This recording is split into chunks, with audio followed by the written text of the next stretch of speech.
Give the floor to Asian Forum for Human Rights and Development for a joint statement. Mr. Vice President, we call for the Council's attention on the situation of human rights in India.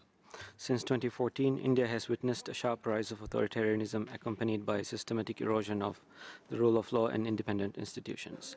Indian authorities have escalated crackdowns on and persecution of human rights defenders, journalists, and critics through restrictive laws and counterterrorism legislation that do not comply with India's international obligations. The government continues its assault on fundamental freedoms in Indian-administered Jammu and Kashmir.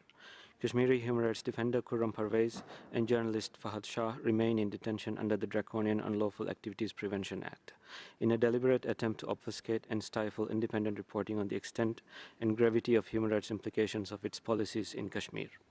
At the same time, majoritarian and ultranationalist narratives actively promoted or endorsed by public and religious officials, as well as discriminatory legislation and policies, and police inaction continue to fuel hatred, discrimination, and violence against minorities, especially Muslims.